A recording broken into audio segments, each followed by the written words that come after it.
You know, niggas gotta get their priorities together. Got their mind on the wrong things, spending their money in the wrong way. Trapaholics, real trap shit. Say you need that car with the rims and a charm, just like Jim. It's more than life. Yeah. I'm telling you. Talk to him. Say you need that LV bag For what? with the belt and the hat. That's all you got though. It's more than life. Yeah. Talk to him. Real. Say you wanna turn up at the club, Why? buy some bottles, impress them girls. what? It's more than life. Oh, fucking everybody. Yeah. Damn, son, where'd you find this? Good evening, everyone, and welcome to Saints and Appetizers podcast. And who dat? And I'm Ethan. And Happy New Year's! And man, you can miss a lot when you take a couple days off. And man, I've been taking off quite a bit with all the holidays, whether it be Thanksgiving, Christmas, and now New Year's. And man, I've been missing a lot over the New Year's holidays, and it's been some bad, more bad, and some good, and some bittersweet as well, with the Saints beating, at least record-wise, the best team in the league, and then at the same time getting eliminated from the playoffs, and then some bad with the events that happened on Monday Night Football with Damar Hamlin getting injured in the game on Monday night versus the Buffalo Bills and the Bengals, which wow, that was just a intense moment when he went down with that hit between him and T. Higgins, and then got up right away and then went back down, and that was just I didn't even know what to think when I first saw that, and I was just stunned right away, and it was just kind of the normal kind of moments you see at first, and then they bring on the ambulance and things like that, and they kept talking about how they've never seen the ambulance and things like that, and I had remembered in my head before that I had seen ambulances before with like Ryan Shazier and other times that they'd had to stabilize players and things like that. So I had known that I'd seen that before, but what had stunned me when they finally mentioned it is when they mentioned that they had started to administer CPR, and when they mentioned that, that's when it had really stunned me, and I was like frozen when they said that. I was frozen for like five minutes, and it was just like I didn't even know how to react. But I kind of want to just talk about how that event and kind of relates to some of the Saints players, something that Saints kind of maybe dealt with in the past, and maybe see if we can get into the Saints Eagles game. Didn't really have any hot takes or picks because I don't really have receipts for it, but let's see if we can get into that a little bit. So can I get a menu, and let's get back to talking about that. And so once they were talking about the CPR stuff, I was just kind of like stunned. Like I didn't even know how to react. I was thinking like CPR. I was like, what is this guy like dead? That's really what I thought, And then they said they had been doing it for 9 minutes. I didn't even know what to think at that point. And then they went through the whole talking about how like the 5 minutes, needing like 5 minutes to warm up, and you saw like the players like trying to get back in the mode of wanting to play, kind of warming up, throwing on the sidelines. You saw uh, uh, Diggs on the sideline trying to get his teammates back warmed up and things like that. I think it was Joe Buck that must have said that. I don't know if he got that from the refs or from the league source. I think he's heard around the league some people trying to roast him for that, but that definitely wasn't his call, obviously. But the first thing that really went through my head when I heard that was, and I got to give a shout out to T.J. Jones for this State of the Saints podcast, because he already mentioned this, and that's Owen Hart and the Blue Blazer Owen Hart when he fell from the like 50 feet from the rafters when he was trying to zip line down in Kansas City one night, and he was killed in WWF doing that, and they just scraped his body off the turf, and they continued doing a show after he died. And I think his body actually did like a indention on the wrestling match. And this is pro wrestling that I'm talking about. I'm also, on top of being a Saints fan, football fan, basketball fan, UFC fan, I'm a pro wrestling fan as well. And he put like an indention in the wrestling ring, and I think they just put a tarp on it, and they just continued with the show. And I'm hearing this business about you guys got 5 minutes to warm up. We're gonna get the ambulance and get him loaded, get his mom loaded up in the ambulance, and we're gonna just continue going. I'm thinking like this is gonna be just like WWF. It was still WWF at the time, and Vince McMahon. They're gonna pull a Blue Blazer, Owen Hart, Vince McMahon, WWF here, and they're gonna continue and play, and then you're gonna find out a couple hours later that Damar Hamlin died. Like that's gonna be terrible if that's what happens. But thankfully, they Zach Taylor and McDermott came to their senses and ended up taking their players to the back, and that didn't happen.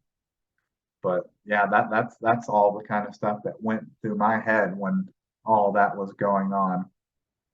But the thing I wanted to talk about how this really related to the Saints is the Saints dealt with a player that was dealing with heart problems a couple of years back, and the player that I'm referring to is Nick Fairley. Nick Fairley had an amazing season in 2016. He had like 6 sacks from the defensive tackle position, coming over from being pretty good in Detroit. And he really came in. The Saints really didn't have like any good defensive tackles, no good 3 techniques, no one that could get really any good pressure from the inside. And Nick Fairley came in and really solidified that position in 2016. And then in the offseason, 2017 offseason, the Saints signed him to like a $40 million contract, somewhere in that range. And then when he was doing his contract physical, they found that he had like enlarged heart valves, and then they had to revoke the contract, and they had to like take him to court to try to get the guaranteed money back. And that all kind of leads into the fact that and man, before I get into that, man, it would have been nice to have had. I really liked Nick Fairley. I liked him ever since he'd come out of Auburn. I loved Nick Fairley as a player. He was an amazing player. Some people tried to give him a lot of heat, saying that he was kind of a player that took off plays, but he was a freak of an athlete. But it would have been amazing to have had Nick Fairley in the 2017 season. I bet he would have helped a lot to have had him in the game against the Vikings during the whole Minnesota Miracle. I bet the Saints would have won that game. They wouldn't have had to worry about those last 19 seconds or whatever. The game would have never come down to that if they'd have had Nick Fairley. Chase Keenum wouldn't have been able to stand, wouldn't have had as clean a pocket if they'd have had Nick Fairley in that game. But what I wanted to try to say about this kind of leads into just players, NFL players, kind of have a history of heart problems with enlarged hearts, irregular heartbeats, enlarged heart valves, and that goes one that's easy to kind of point out on top of Nick Fairley is one that happened this year, and that's JJ Watt. JJ Watt earlier, just it seems like just a couple weeks ago, a month ago, had an irregular heartbeat, and he had to like get his heart shocked to get his heartbeat back in rhythm.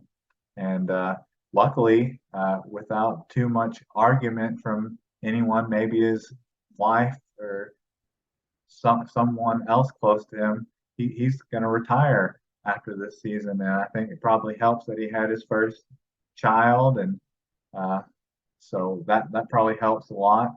So I think it's pretty common that NFL players have these heart problems, and I think that probably leads back to them taking performance enhancing drugs, steroids, human growth hormones, and I don't think it's because they start taking them when they're already pros. I think it probably leads back to them taking them when they're in high school, when they're in middle school, maybe when they're even, I know this is probably controversial, but maybe when they're even in pee-wees. I think maybe their family members, their parents, maybe have a vision for them, even when they're young, to try to get a child that maybe isn't as big as they think they're going to be. Maybe give them a little boost to get them to the size that they think they need to be successful at the sport that they're wanting them to achieve at. And just to add a little bit of comic relief, Kendrick Perkins mentioned a little while back that he thinks Serge Ibaka lied about his age. So there's even those rumors that sometimes parents, relatives lie about their kids' age so that they can excel in sports. So I think that's something that probably leads to some of these professional athletes having heart problems, like enlarged hearts, irregular heartbeats, enlarged heart valves down the lines. And that a lot of people, you hear sometimes fans say like, oh, I just think players should be able to take steroids or PEDs or just any kind of performance enhancing drug, human growth hormones, just let them take whatever. Well, this is one of the reasons why they can't, because it can be bad for you. It can cause heart problems and other issues.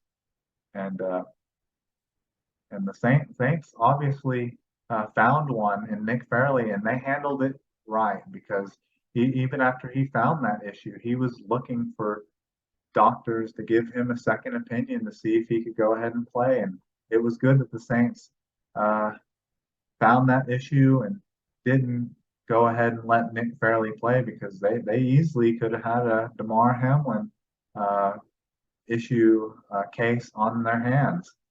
So that's just kind of a situation that kind of shows that the heart issue is more prevalent than you think. It's just how it happens.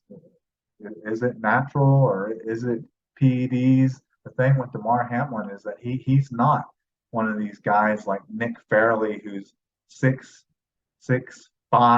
200 or 320 pounds, because that's the thing.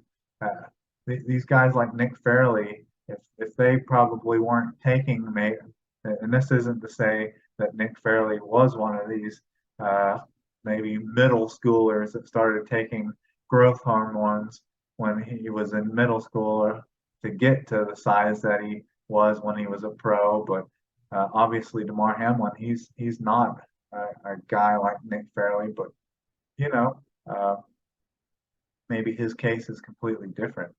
But uh, anyways, on to kind of I'm glad I kind of got into my podcast a little later, because man, you have to really walk on eggshells with the kind of stuff you say, because Skip Bayless, he came out with some tweets like right as this was going on, and he really got lit up with one of the tweets he was saying, just with his concern about how the postseason would be affected by this, and how I guess he didn't think the season would really matter, and how it would be irrelevant after what happened to Damar Hamlin. And a lot of people uh, didn't take too kindly to that comment, and really wanted his only tweets at that time to be only concerned about Damar Hamlin at that time. And lots of times when these kind of tweets and things happen and there's an uproar from groups of people and it's a lot of outrage, I usually, it's surprising, I don't know why, I usually find myself in the minority. And I guess my reading comprehension must have been different from a lot of people, but I guess I wasn't. I read. Maybe it was because I read the tweet 24 hours later. Maybe that had something, or 12 hours later. Maybe that had something to do with it. So I wasn't as offended as a lot of people. I guess I kind of read the two parts of the tweet apart, because I definitely highlighted the part where he said that all of it was irrelevant. But then Shannon Sharpe didn't show up the next day, and that made it seem even worse. But it's hard to know if all that is scripted to just get views as well. It did show, if you were watching that show, it showed that the show is pretty much almost unwatchable without Shannon Sharpe. That's for sure. But then when Shannon Sharpe showed up the next day on Wednesday, that Shannon Sharpe was just trying to do his monologue, talking about Damar Hamlin and how he was praying for him and how he knew what it felt like, seeing with how he felt when he saw his own brother paralyzed out on the field. And then before you know it, he's talking about how he would have felt a lot better if Skip would have took the tweet down. And then before you know it, Skip's interrupting him, and before you know it, Shannon just doesn't even want to talk about it anymore, and it just feels high tension in the air. But I don't know. It's hard to know if that's all scripted, and like I said, it's all for views. But it just goes to show you, man, it's hard to know what you can say or what you can't say. And I have a Twitter, but I don't tweet at all. I just use it for posting my podcast and things like that. But and until more news comes out about Damar Hamlin, I don't think I really have anything to say really about it. Besides, I hope anything that comes out about him is positive. So I think that's all I can really. That's really all about all I have to say about that, really. So, anyways, I think we'll find a little bit of time here to talk about the Saints and Eagles here, and see if we can get into the stats a little bit. So, man, so first thing first here is the Saints. This is a game that coming into right up to like the final injury report and stuff like that, which I didn't do the podcast leading into that. I wasn't really sure whether Jalen Hurts was playing or if Marshawn Lattimore was playing. I was honestly surprised that Marshawn Lattimore was playing, and then Jalen Hurts didn't play, so it was like a kind of a double whammy. Like we're getting one of our best players back, and then you guys are losing one of your best players. So it's kind of a win one, lose one for you. And man, the game starts out, and the Saints, they go on a tear of a 15 play drive, 75-yard drive, and they even they even go for it. And the Saints go out of their character and even go for it on 4th and 2 at the Philadelphia 9-yard. Hell, it's surprising they didn't just kick a field goal. Dennis Allen and Pete Carmichael just didn't kick a field goal there. They obviously felt that they needed to do that. They're probably still in playoff mode at that time, thinking they could still make the playoffs. So they went for it 4th and 2 at the 9-yard line. They went for it with Taysom Hill off the right guard for 8 yards, bringing it all the way down to the Philadelphia 1-yard line, and then ran it again and got the touchdown. And that was just they did pretty much everything they wanted on that drive, getting it to Olave, getting it to Juwan Johnson, getting it to Rashid Shaheed, just spreading it around to Rashid Shaheed, Olave, single run to Alvin Kamara. They actually handed it off to Taysom Hill more on that drive, even than to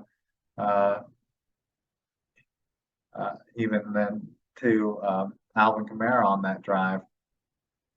And then there was just kind of a little bit of a couple punts back and forth, 3 punts back and forth, and then the Saints they had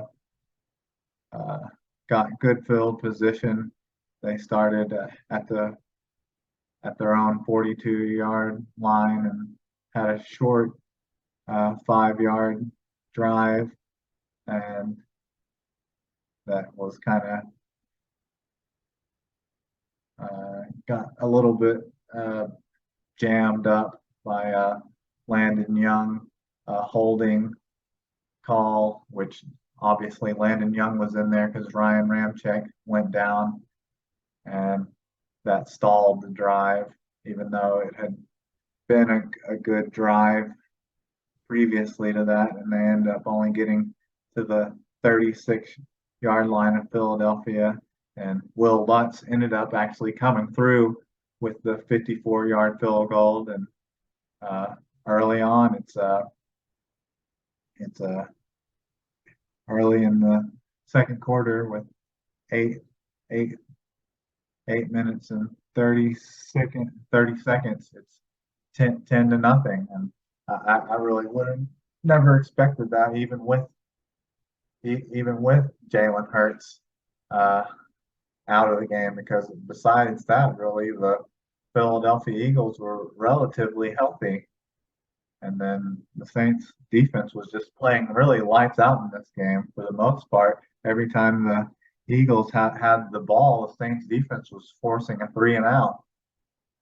So the Eagles got the ball after that. The Saints, what do? They force a 3 and out, and then the Saints get the ball back. And this is the drive where it's 1st and 10. The Taysom Hill goes to the right for 3 yards.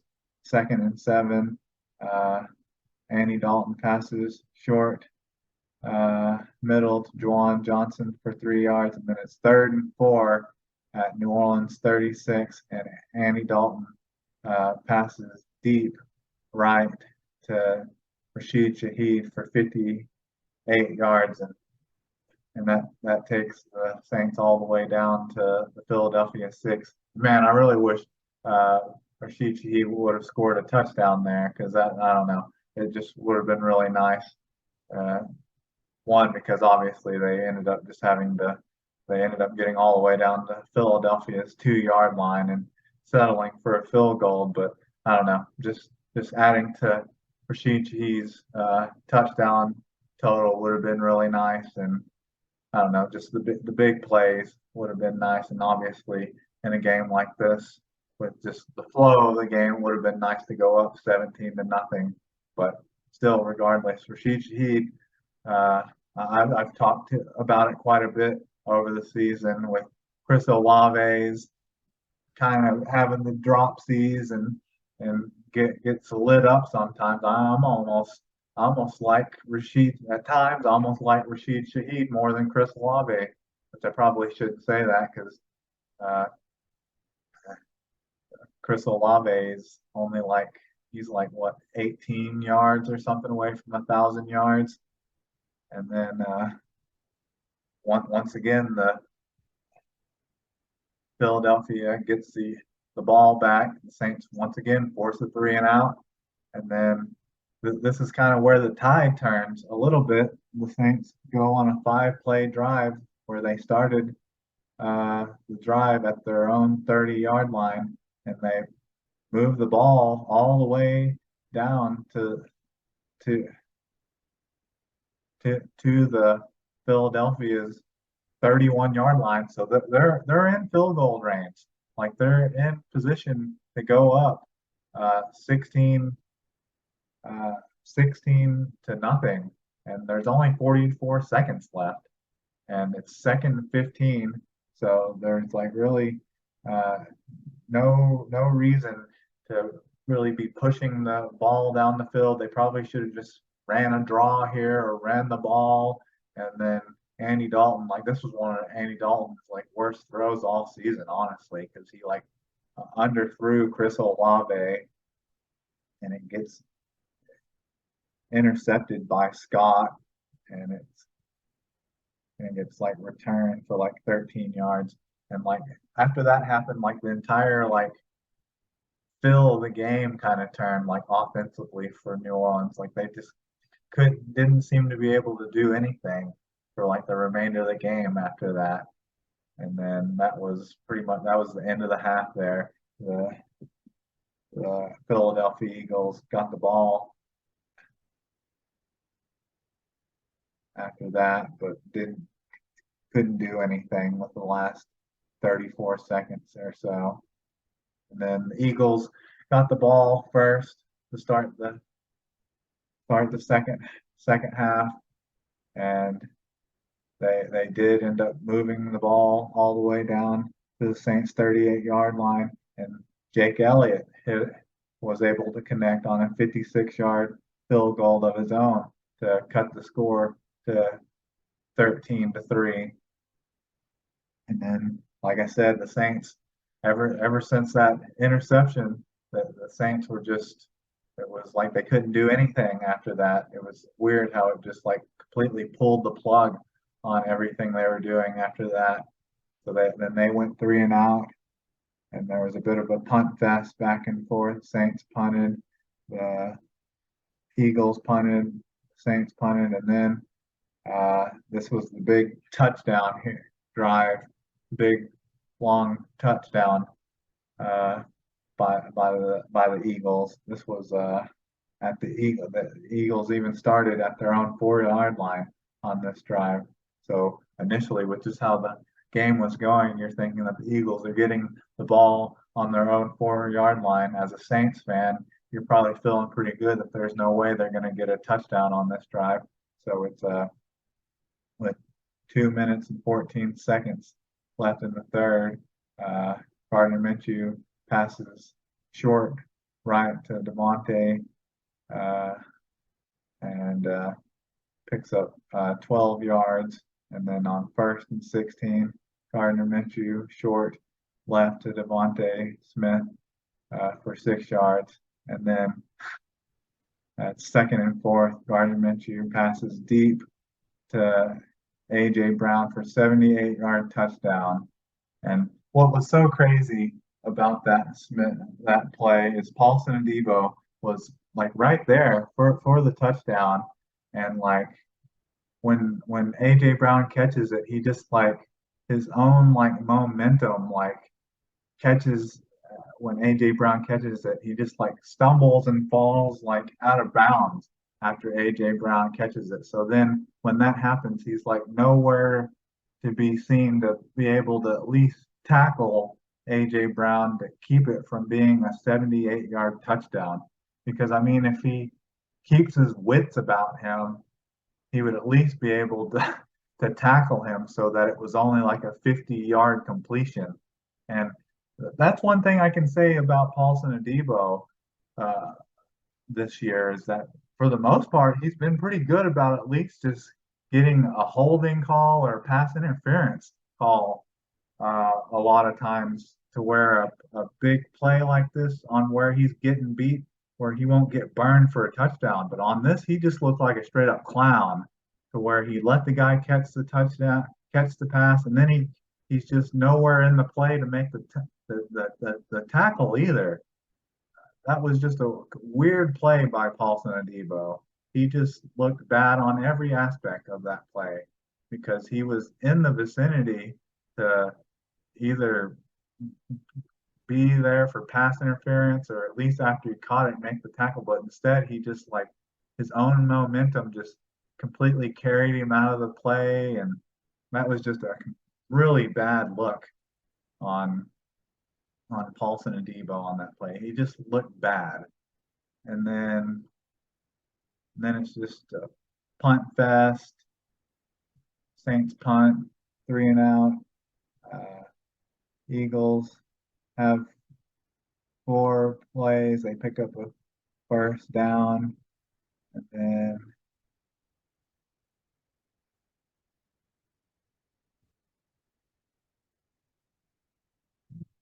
pick up a first down. Then they have a penalty, ineligible downfield. Then they go 3 and out, just a 4-play drive. And then the Saints go 3 and out.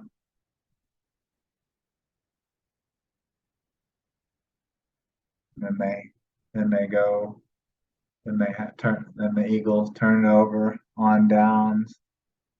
Then the Saints punt, and then this is pretty much the game sealer by the Saints. And Miles Sanders goes to the left for 2 yards, tackled by Lattimore.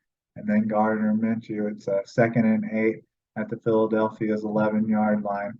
Gardner Minshew left intended for A.J. Brown, intercepted at the 12, returned for 12-yard lines intercepted by Marshawn Lattimore, touchdown, and that takes it. That's pretty much the game sealer, which the final score ended up being 20-10. So it was just a very interesting game where it felt like at times the tide was kind of turning, but the Saints defense was just pretty much dominant throughout. And it felt like the Saints whole team was like dominant throughout at points until Dalton threw that interception. It felt that way. But then after he threw that interception and Ryan Ramczyk went out, then he started. Dalton just has this horrible habit of taking like horrible sacks when it seems like he has all day to like throw the ball away, and then he just doesn't do it. And it's in these situations where it's like it should be, instead of it being 2nd and medium or 2nd and medium, and then it ends up being 3rd and long, or it ends up being 3rd and long, or it knocks him out of field goal range because he takes this huge sack. And then that's what started happening after he threw that interception. But anyways, they ended up winning anyways. We'll go over some of these stats real quick.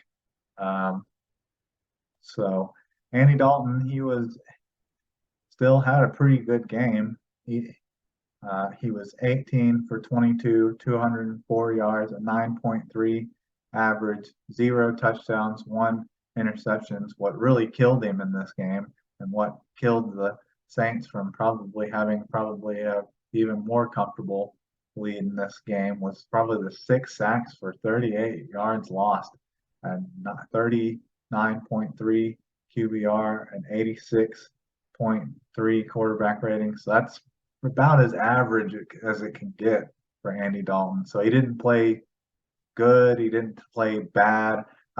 He played good in the first half, but the bottom kind of fell out after he threw that interception. And then Taysom Hill, he was 2 for 2. He actually threw it 2 times for 24 yards, a 12 average, 0 touchdowns, 0 interceptions. He was also sacked 1 time. So they were getting after the Saints 7 times. That's a lot. He had a 30.3 QBR and a 116.6 rating. So the rating's good, but everything else is just kind of average for the passing.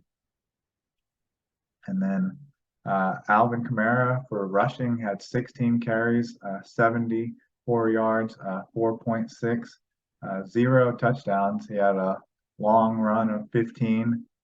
Taysom Hill actually had quite a few carries in this game.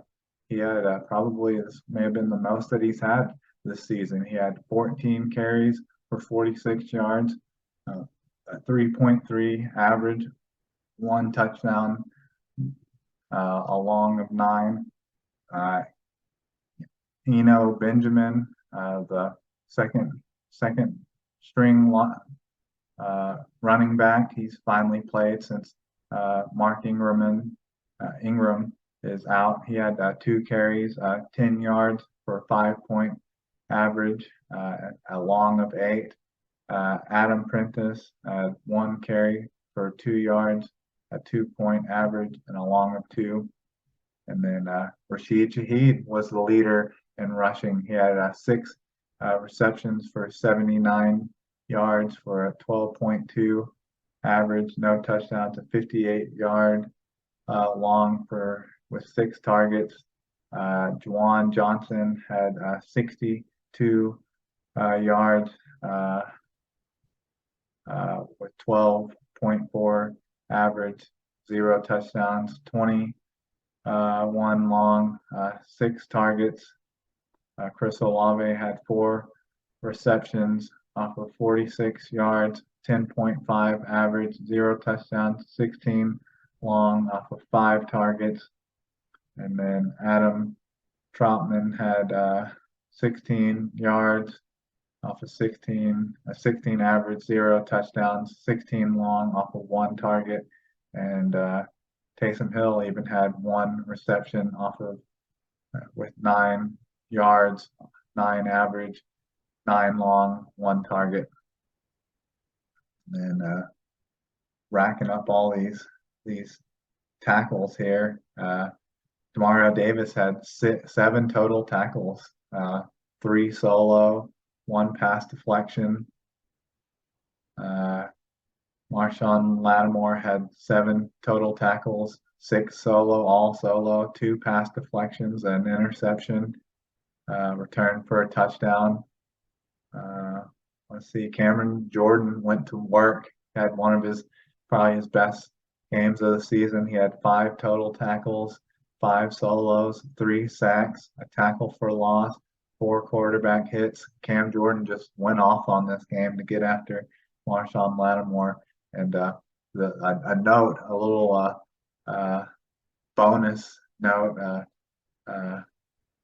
bonus quiz, fun fact is this is a game where Marshawn Lattimore intercepted Gardner Minshew. I was at the other game that Marshawn Lattimore intercepted Gardner Minshew, and that was in 2019 when Marshawn Lattimore intercepted Gardner Minshew in Jacksonville, Florida, and that was in November in 2019. So that was a fun fact. I was actually at that game in 2019 in Jacksonville. So he's actually intercepted Gardner Minshew twice in his career. Let's see. Caden Ellis has 5 total tackles, 4 solo, 1.5 sacks, 2 tackles for loss. 3 quarterback hit, and Caden Ellis is up to like 7 sacks this season, which is wild. That's wild that Caden Ellis has 7 sacks. If he's a free agent, restricted free agent, it'll be interesting to see what they do to try to retain Caden Ellis. Carl Granderson, he has 2 total tackles, 1 solo, 1.5 sacks, 1 tackle for loss, 2 quarterback hits. I think Carl Granderson has 5.5 sacks or something like that. So yeah, they had a lot of performers, standouts on defense in this game. So the Saints defense is finally showing up. A little too late, but hey, it's still fun to watch. As a Saints fan, it's still fun to watch.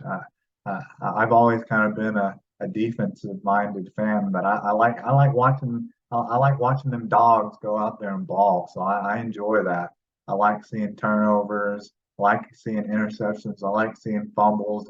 I like seeing sacks. So I enjoy watching it nonetheless. And Blake Gilligan, man, he had a big game in this game. He had 6 punts for 256 yards at 42.7 average, and five punts inside the 20. So wow, he had a big game. But yeah, that's some of the stats from that game. And I didn't officially have like any hot takes in this game, but this is I'll just list this one out there because it's probably one I've been trying to push for a while, but I can't really take credit for it in this game. But that was just Marshawn Lattimore coming back finally and playing in this game and maybe getting an interception or something. And well, he finally came back in this game and got an interception. So if I was to have had a hot take, maybe that would have been one that I would have picked. And well, he did finally come back and had an interception. So I don't have receipts to say that, but that's something I've been picking the last couple of weeks, and well, it happened. But I don't have any receipts to say that I said that prior to the game, so I can't take credit. But that's something I maybe would have picked. And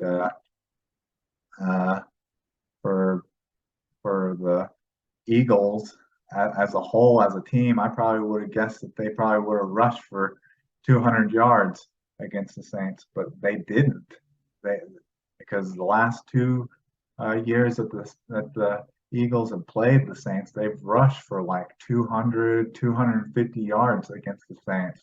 So I probably would have predicted that would happen against the Saints, but they didn't. They only ended up rushing for 67 yards. So if I was to have done my hot takes, my podcast prior to this, I probably would have predicted that maybe Marshawn Lattimore would have came back and played and got an interception, and that maybe the Eagles would have rushed for like 200, 250 yards, but they didn't. They only rushed for 15 times for 67 yards at 5.5 yards a clip, 0 touchdowns, along with 14 yards. That is not impressive at all. So the Saints' dominant run game back? I would be reluctant to say that because I think they still need to add some kind of they need to draft some dominant defensive tackle, or they need to sign one in free agency or something. But those would have been my possible hot takes for this game. And then on to my game pick. My game pick for this game, I don't know if I would have given you a score, but just throwing something out there, I don't know if I would have picked the Saints to have won this game. Honestly, I think I would have actually picked the Philadelphia Eagles to win this. I think it probably would have went opposite to what actually happened on the weekend. I think I probably would have flipped it around the other way that it happened. Like I think that I'm trying to remember what the what the Buccaneers score was. Let's see what it was. Trying to remember. Yeah, it probably would have been like the other way around. Like it probably would have been like the Saints. Like if I was to flip these scores around, it probably would have been more like the Saints, uh, the Eagles 30-24, and then the Bucks 20-10, Panthers or something like that. Or no, the Panthers 20-10 over the Bucks, and then so the Panthers beat the Bucks 20-10, but the Saints lose to the Eagles 30-24. That's what I would have probably guessed would happen, but that's not what happened. The Saints ended up winning 20-10, and the Bucks ended up beating the Panthers 30-24. So that's probably what I would have probably predicted, probably the opposite of those. And so even though the Saints got the win, the Buccaneers ended up winning over the Panthers, even though the Panthers early on in that game looked great, and multiple times in that game looked great. They took the double-digit lead multiple times in that game, and that just seems like what the Buccaneers have been doing all year to the Saints. When the Saints really need a team to beat them, that team just can't take advantage of it. And the Buccaneers have been taking double-digit leads in the second half from other teams and just wiping them out. And C.J. Henderson, he just couldn't handle Mike Evans in that game. Those long bombs were eating him up all day. But I think I must have prepared myself for the Saints to be out of the playoffs or something, because I'm not overly bothered by it. I think I understood enough that the Saints needed a lot to be able to make the playoffs. They obviously needed the Buccaneers to lose out, and the Saints to win out, and then even after that, I was actually watching to see if the Vikings would beat the Green Bay Packers to kind of keep the Saints alive, for them to have a meaningful game against the Panthers next week, because then they needed like 5 other teams to lose, and for the Saints to win against Carolina for them to possibly still might make the playoffs. But that was just ridiculous. So I'm kind of glad that the Packers went ahead and win, so I don't have to worry about that. But man, yeah, I'm still excited and hope the Saints win against Carolina to finish the season 4-0, because that would just be something positive, honestly, because with the Damar Hamlin stuff and even getting eliminated from the playoffs, it would just be something kind of positive. Let's just move on, keeping Damar Hamlin in everyone's prayers, but it'd be nice to move on to something slightly more positive. But anyways, I think that's all I have for everybody. And with that, who dat? Can I get a check, please?